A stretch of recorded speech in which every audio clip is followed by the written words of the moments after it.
Quando eu estava orando bem cedo pela manhã, Deus, Ele me deu uma palavra. E essa palavra, ela começou a mexer com o meu coração. Me levou a refletir sobre o momento mais importante que existe na história da raça humana, desde o momento em que ela foi gerada por Deus. O momento da crucificação. Aquilo que falamos agora há pouco, quando entramos no ar. Aquilo que Paulo se referiu, ele disse, eu não quero saber de outras coisas. Eu nada quis saber entre vós, disse ele, senão a Jesus Cristo e este crucificado. Essa é a mensagem que eu prego, disse ele. Este é o cerne do Evangelho. Esta é a espinha dorsal de toda a revelação e de toda a palavra de Deus, é Jesus Cristo e este crucificado. E ele disse, essa história, ela é escandalosa para os judeus. E ela chega a ser loucura para os gregos. Mas para nós, disse Paulo, que somos salvos, esta mensagem, esta palavra, ela é o poder de Deus. Então, nisto reside o poder de Deus.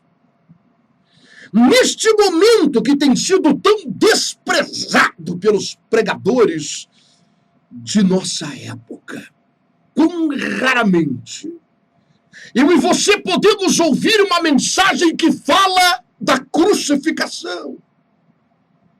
Quantas vezes você tem ouvido uma palavra que se refira ao sangue que Cristo derramou na cruz do Calvário e o significado do sacrifício do Filho de Deus?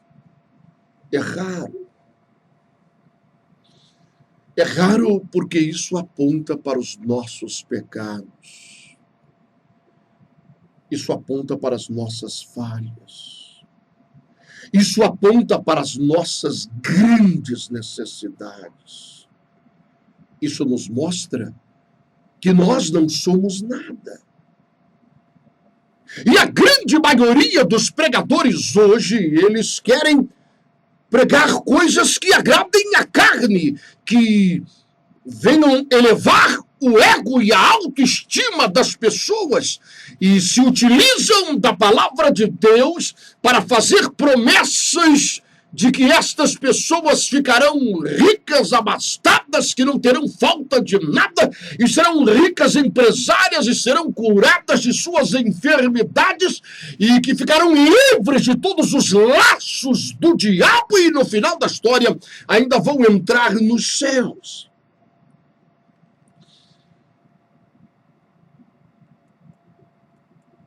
Mas, enquanto eu estava orando a Deus, o Espírito do Senhor, ele incomodou o meu coração. Para que eu pudesse refletir sobre uma afirmação. É claro que quando nós nos referimos sobre a crucificação, quando nós falamos sobre o sacrifício do Filho de Deus na cruz do Calvário, o Espírito de Deus, ele pode nos levar a refletir sobre uma série de aspectos que envolveu a morte de Jesus ali naquela cruz. Mas Deus, ele me chamou a atenção para um momento específico. Eu prego a palavra de Deus há muitos anos e já preguei várias vezes acerca desse momento.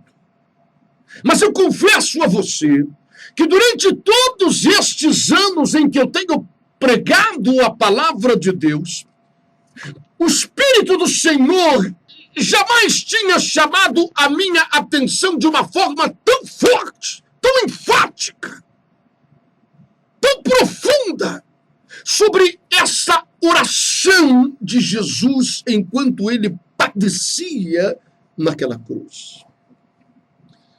Ele ergue o seu corpo naquele madeiro num esforço de liberar o ar dos seus pulmões e ele clama ao Pai: perdoai-os, porque eles não têm noção alguma. Perdoai-os, porque eles não sabem o que estão fazendo, eles não têm noção. Eles não têm ideia da consequência do que vai acontecer. Perdoai-os. Sabe, eu fiquei pensando sobre isso. O Espírito de Deus me levou a refletir sobre a grande dor, sobre o flagelo, sobre os momentos de tortura que Jesus ele passou na mão daqueles soldados romanos. Você conhece a história. Você já deve ter lido esse texto sagrado. Quem sabe você já tenha tido a oportunidade de assistir alguns filmes em que os cineastas procuram retratar de forma melhor possível aquele momento de terror, em que Jesus foi cortado pelo chicote daqueles romanos, 40 açoites menos um. Esses chicotes que aqueles soldados usavam eram um instrumento de terror, de tortura. Porque na ponta daquelas tiras de couro que haviam naquele chicote, isso é um instrumento de tortura que até hoje existe nos museus. Na ponta daquelas tiras haviam pedaços de ossos pontiagudos. E quando aqueles soldados eles jogavam com toda a sua força aquele chicote nas costas do sentenciado, do homem que havia sido condenado ao flagelo, eles o faziam com ódio. E com Jesus, de uma forma ainda pior, porque aqueles homens, sem dúvida alguma, foram possuídos por um ódio diabólico. E eles atiravam aqueles chicote nas costas de Jesus, e aqueles ossos entravam em sua carne, e quando eles tiravam o chicote com todo aquele ódio, aquela raiva, aqueles pedaços de ossos entranhados em sua carne rasgavam a sua pele. E os relatos históricos mostram que existiam muitas pessoas sentenciadas à morte de cruz, que não chegavam nem sequer a ser crucificados, eles morriam no flagelo. Eles não suportavam a dor. E Jesus estava assim. Não apenas a dor física, mas a dor espiritual. Não apenas a dor espiritual, mas a questão moral. Ele foi escarrado no seu rosto. Puxaram seu cabelo, sua barba, lhe deram socos e bofetões. Zombaram, escarneceram, teceram uma coroa de espinhos e cravaram na sua cabeça. Sabe, quando a gente para pensar em todo esse sofrimento que envolve os aspectos espirituais, moral, sentimental e tudo que você possa imaginar, era um flagelo completo e a dor era muito grande. E quando, por fim, ele foi pendurado naquela cruz,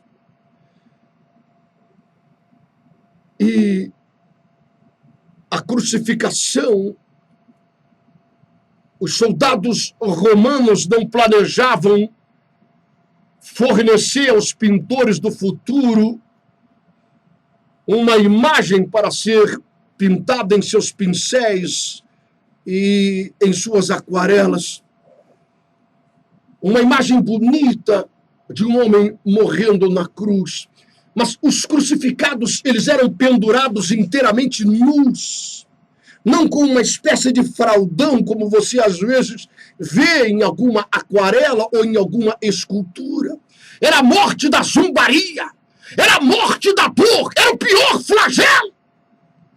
Sabe, uma vez eu li um livro escrito por um cirurgião cristão. E esse cirurgião, ele foi levado, sem dúvida alguma, pelo próprio Deus, a usar o seu conhecimento científico, os seus estudos da medicina, e como um cirurgião, ele escreveu um livro grosso de várias páginas, e eu li todo esse livro, e ele relata acerca desse sofrimento do ponto de vista, da ótica de um médico, de um cirurgião. E ele afirma, hoje em dia, agora, na época em que nós vivemos com toda a tecnologia, não existe uma forma mais cruel, não existe uma maneira de infligir mais dor a um ser humano em sua morte do que pendurando ele em uma cruz. É uma morte lenta, é uma morte dolorosa. A pessoa vai morrendo por asfixia e por tetania. Eles têm que erguer o seu corpo na cruz para poder liberar o ar dos seus pulmões e poder se expressar, gritar, gemer de dor. É uma morte horrível. E alguns demoravam dias pendurados naquela cruz. E quando eles queriam apressar a morte dos sentenciados, eles quebravam as suas pernas. Para quê? Para que eles não conseguissem mais erguer o corpo e liberar o ar dos pulmões e continuar a viver, porque os seus pulmões iam se enchendo de água. Era uma morte terrível.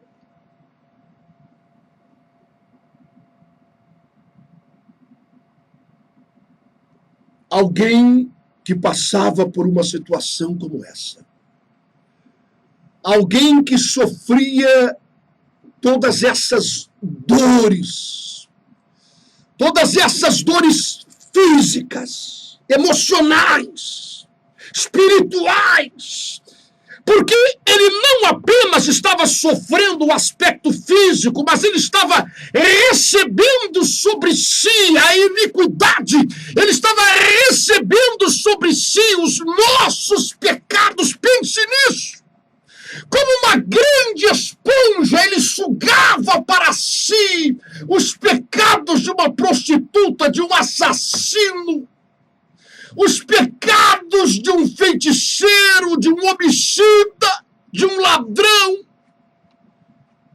O pecado da raça humana, de todas as pessoas que já haviam existido, e de todas as pessoas que haveriam de nascer, e de todas as pessoas que estavam vivendo naquele período da história, todos esses pecados vinham sobre ele.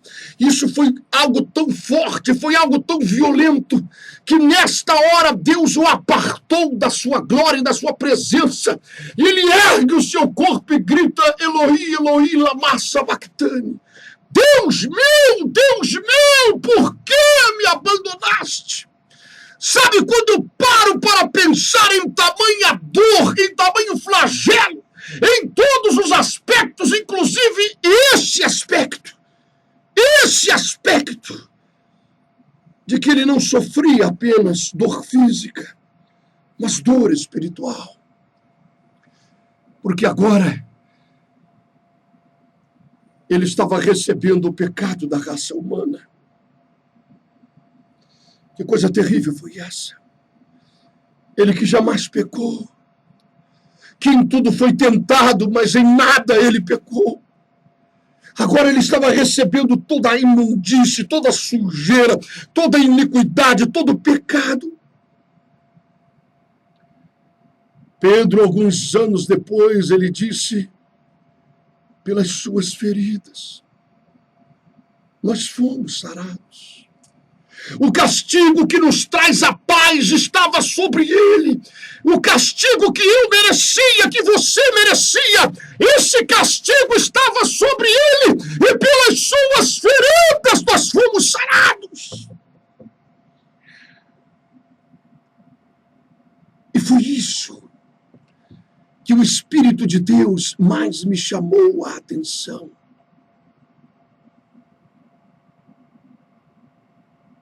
Jesus estava sendo moído, esmagado, torturado, afligido com muitas dores emocionais, espirituais e físicas, esmagado, moído, como uma ovelha no matadouro. Mas algo foi ainda mais forte que tudo isso. E você pode pensar e dizer: mas missionário, como pode haver algo mais forte do que toda essa dor, de que todo esse flagelo, todo esse sofrimento que o irmão está relatando e nos lembrando e nos fazendo entender e compreender? Pode haver algo mais forte do que isso?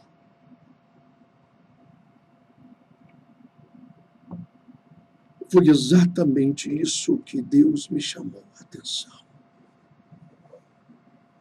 No meio de toda essa dor, houve algo tão forte, mas tão forte que Jesus clamou ao Pai e disse: Pai, eles não têm ideia, eles não conhecem, eles não têm discernimento, eles não sabem o que estão fazendo, eles não sabem a consequência disso. Perdoa eles. Sabe o que eu estou querendo dizer para você? É que da mesma forma, e esta é a palavra, esta é a mensagem que o Espírito de Deus cravou no meu coração. É que da mesma forma como aqueles soldados romanos que bateram, que escarraram, que cuspiram nele, que fizeram uma coroa de espinhos, da mesma forma como aqueles religiosos, os fariseus, os saduceus, os zelotes e toda aquela corja religiosa estava ali zombando e dizendo: desce da cruz, nós vamos crer em ti, salvou a outros, não pode salvar a ti mesmo. Se tu és o Filho de Deus, faz alguma coisa por você mesmo. Você não ressuscitou mortos, você não curou leprosos, então desce daí.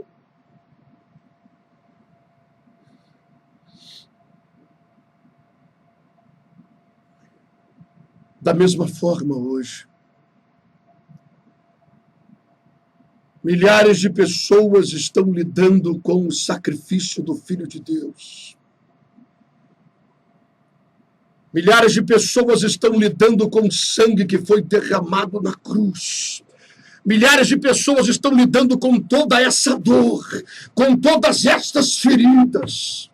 Milhares de pessoas estão lidando com isso, com escárnio, com zombaria.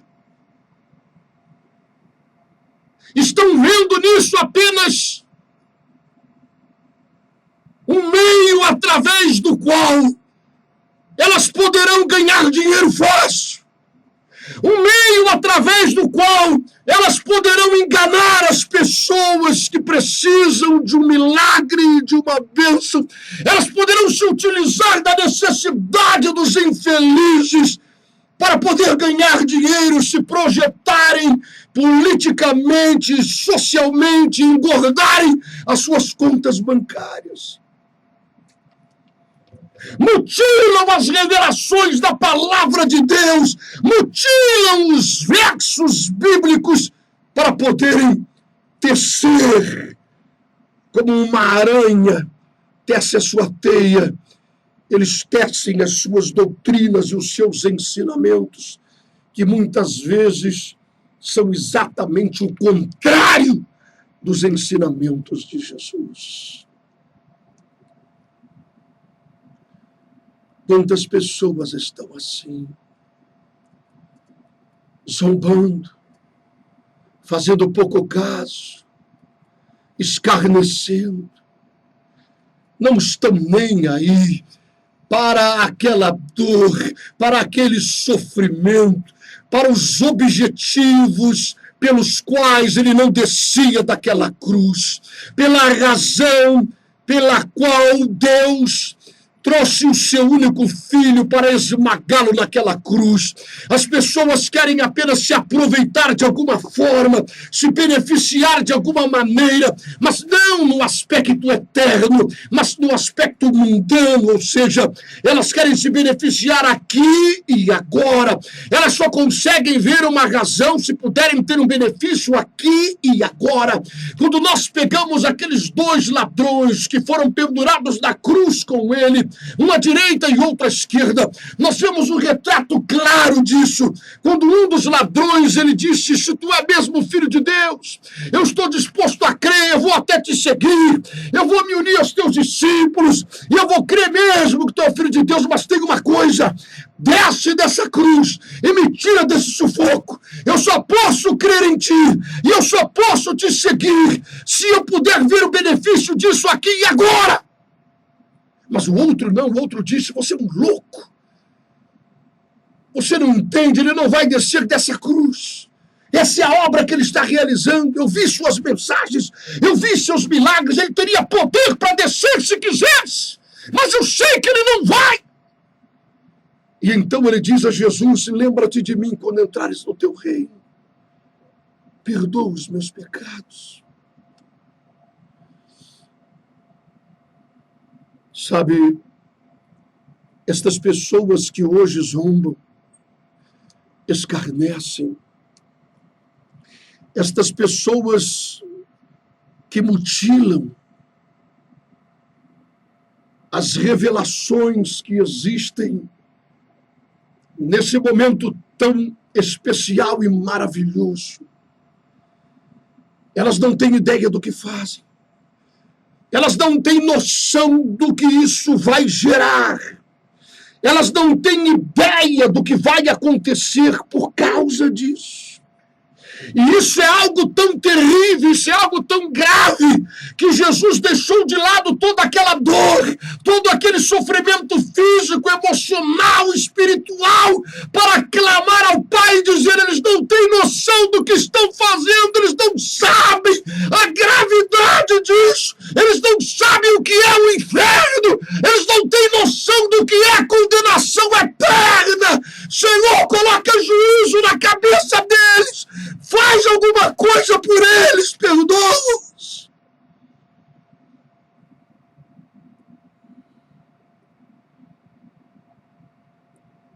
Quem pode ter uma noção do que é a condenação eterna? Quem pode ter uma noção do que é o inferno? Quem pode ter uma noção do que é ser apartado para sempre da glória de Deus? Quem pode ter uma noção do que é ser lançado no lugar descrito na palavra como um lago de fogo e enxofre, o lugar onde o bicho não morre e o fogo jamais apaga, o lugar onde Lúcifer estará com toda a corja de demônios? Quem pode entender a gravidade disso, de viver num buraco desse, não apenas durante um mês, mas pelos séculos dos séculos dos séculos? Certa vez Jesus, ele chamou os seus discípulos e os levou até um vale chamado Vale de Geena. E ele disse: vocês querem saber, vocês querem ter uma ideia, vocês querem ter uma noção do que isso significa, da gravidade disso? A razão pela qual vocês não podem errar, milhares vão errar, milhares serão enganados, milhares andarão pelo caminho largo e espaçoso, mas vocês querem ter uma noção, vocês querem ter uma ideia. Olhem para esse buraco, olhem para esse precipício, olhem para esse vale, que é a grande lixeira de Israel, onde as pessoas jogam todo tipo de detrito e depois jogam fogo. É o lugar onde o fogo não apaga e o bicho nunca morre.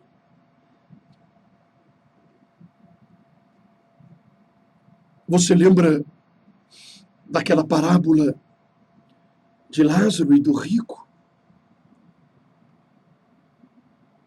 A história criada por Jesus para mais uma vez tentar dar uma ideia às pessoas desse lugar terrível, que na expectativa de ir para lá, milhares de pessoas vão ranger os dentes de pavor e de terror. Nós estamos falando sobre essa gente. Estamos falando sobre essa gente pelas quais Jesus esqueceu de toda a sua dor para interceder por elas, porque isso era algo mais grave. Isso doía ainda mais nele. Porque nós não temos noção realmente do que isso significa. Não temos noção. Você hoje pode errar, você hoje pode pecar, você hoje pode cometer um deslize e ainda criar juízo na cabeça e ser perdoado e se tornar mais alvo do que a neve e ter o seu nome escrito no livro da vida e entrar no céu. Mas se você deixar para entender que você errou, se você estiver entre as milhares de pessoas que vão se reunir diante do trono de Deus, e somente lá naquela hora vão se dar conta que erraram.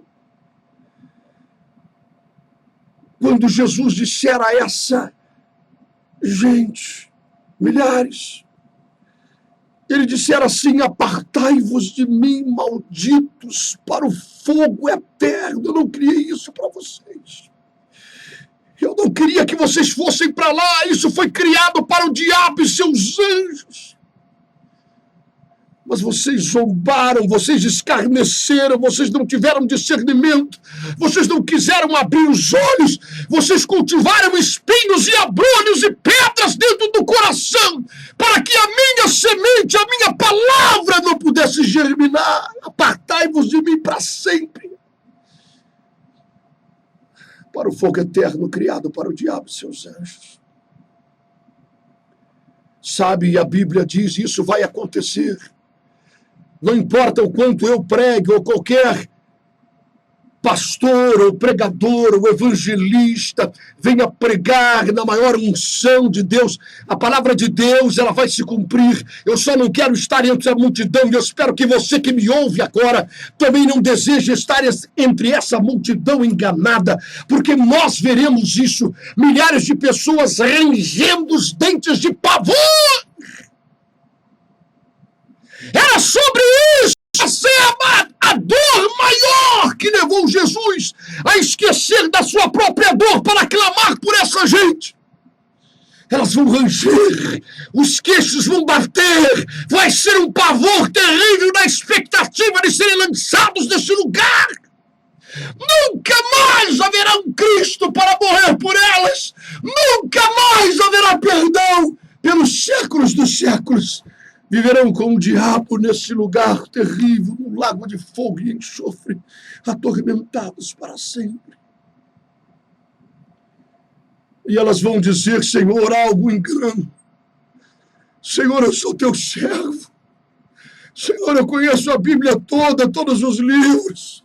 Senhor, em teu nome eu profetizei, em teu nome eu curei enfermos, em teu nome eu expulsei demônio, mandava eles até plantar bananeira. Não é possível, meu nome deve estar em algum lugar. Houve um engano. Não é possível. Verifique novamente. Eu sou teu servo. Está aqui a minha carteira de pastor. Está aqui a minha carteira de diácono. Senhor, eu tinha tantas congregações. Meu Deus, há algum engano. Milhares de pessoas não sabem o que estão fazendo realmente.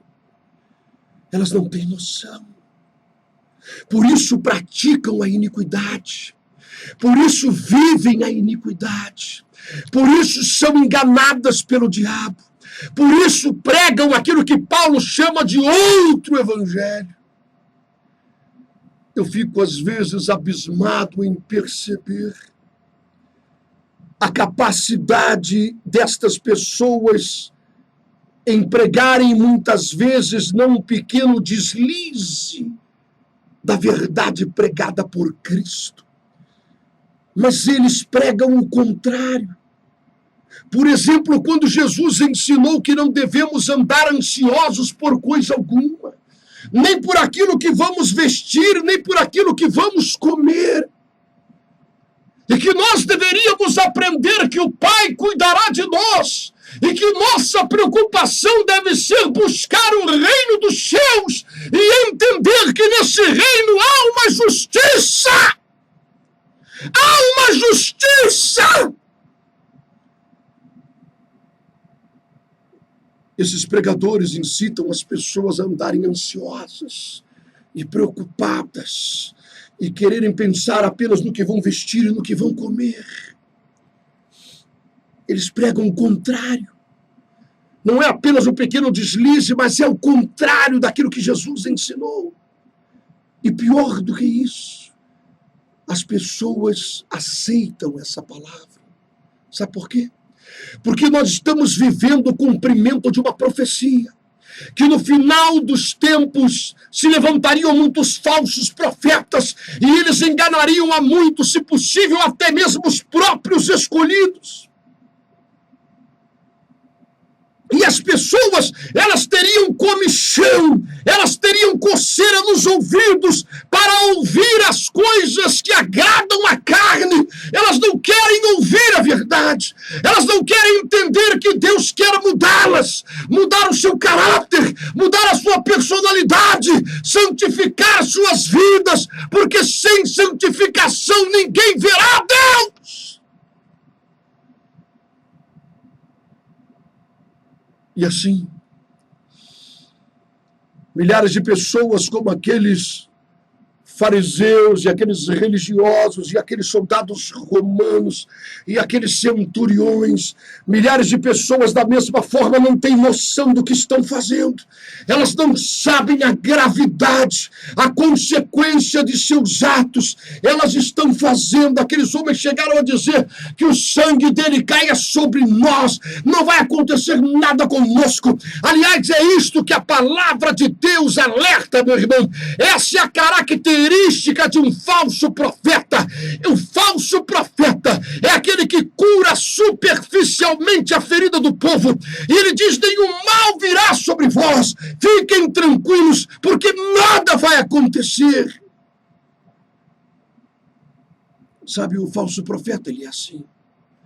Ele pega uma pessoa que tem um corte profundo no seu braço e o sangue está jorrando e os ossos expostos, e ele fecha aquilo tudo com a sujeira toda lá dentro e põe um band-aid.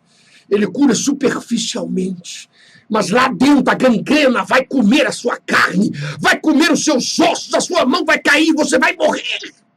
O verdadeiro profeta, ele abre a ferida, ele limpa, e aquilo arde, aquilo dói, aquilo faz a pessoa gritar, mas ele vai ser curado, ele vai ser sarado. E é isso que Deus quer fazer na sua vida. Quer que você encare a realidade, quer que você encare que você é um pecador, quer que você encare que o fogo do inferno está aguardando todos aqueles que não tiverem a capacidade de discernir a mensagem da cruz. E agora é a hora, e esse é o momento de discernir. Como Paulo diz, isso é o que mais importa. Todas as outras coisas são periféricas. Todas as outras coisas são passageiras. A cura é uma bênção, a prosperidade é uma bênção, a felicidade na vida sentimental é uma bênção. Mas de que adianta você ser feliz sentimentalmente, rico e abastado e não ter falta de nada, e ser curado de suas enfermidades, se você morrer, for lançado no fogo do inferno? De que vai adiantar? Todas essas coisas são passageiras. O leproso que Jesus curou, o cego que passou a enxergar, e até o morto que foi ressuscitado. Se estas pessoas não seguiram a Jesus, se estas pessoas não discerniram o Evangelho, se estas pessoas não compreenderam o poder da sua morte na cruz, o poder do seu sangue derramado no Calvário, se elas não discerniram isso, de que adiantou para elas serem curadas, ou prosperadas, ou livres da macumba, da magia negra? De que adianta isso? Porque todos nós vamos morrer. Quer seja você rico, pobre, preto, branco, amarelo, infeliz na vida sentimental, doente ou saudável, todos nós vamos morrer um dia. E quando isso acontecer, então você vai compreender porque houve algo que foi mais forte do que a dor da humilhação, a dor dos cravos em suas mãos e em seus pés, a dor de todo flagelo foi algo mais forte. Clamar por aqueles que são ignorantes, que não têm discernimento, que não compreendem a consequência dos seus atos, aonde os seus pés os estão levando. Eles não compreendem, são como animais irracionais no estouro de uma boiada, que saem correndo em disparada, mas não sabem quem está na frente, para onde os conduz. Jesus nos chama a raciocinar, a refletir, a pensar, a olhar para os nossos pecados e colocarmos todos os nossos erros, falhas, perante o sangue derramado na cruz. E como um vaso está na mão do oleiro, nos colocarmos nas mãos de Deus e dizer: Deus, molda a minha vida, transforma o meu caráter, minha personalidade. Eu quero amar o meu próximo. Eu quero viver o teu evangelho. Eu quero estender a mão a quem está caído. Quantas pessoas que se dizem cristãs, que trazem uma Bíblia enorme debaixo do braço, mas são arrogantes, têm o nariz empinado, são avarentas. O próximo deles é o próprio umbigo. Eles não ligam para ninguém, eles não estendem a mão para ninguém. Estão preocupados em realizar a obra de Deus, entre aspas, porque, na verdade, eles estão preocupados em realizar a sua própria obra, a colocar o nome deles em evidência, a se tornarem conhecidos pregadores ou conhecidos cantores, a ganhar dinheiro com isso. Eles não estão preocupados com a obra de Deus. Se Jesus voltar, eles vão gritar: meu Deus, isso é hora, agora que meu ministério estava prosperando, e Jesus veio no céu, estragou tudo. Estragou meus planos, estragou meus projetos. Senhor, não leva a mal não, mas isso é hora de voltar para buscar a igreja.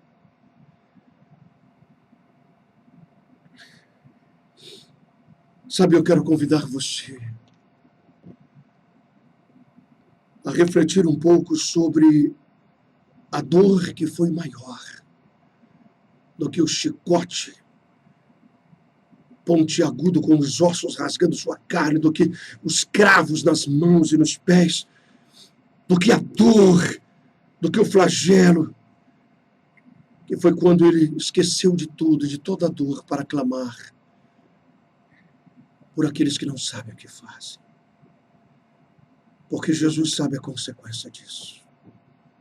Onde vão parar essas pessoas? E o que vai acontecer com elas? Nada pode mudar a profecia bíblica. Milhares serão enganados, mas eu quero, no nome de Jesus, eu e você, não estaremos entre eles. Que assim seja. No nome de Jesus.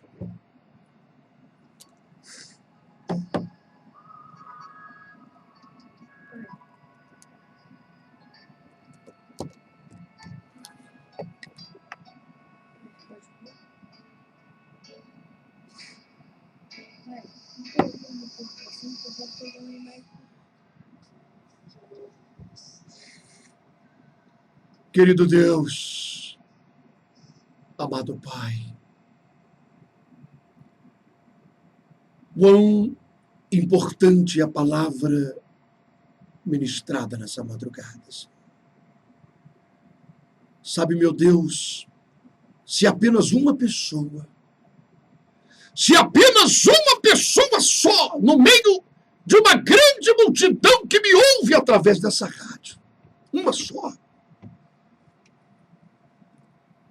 se apenas uma só tiver dado lugar em seu coração, se arrependido, se quebrantado, reconhecido os seus erros, a gravidade, a consequência, aquilo que lhe aguarda, se se apenas uma pessoa, meu Deus, ela tiver sido convencida do seu pecado, da justiça e do juízo,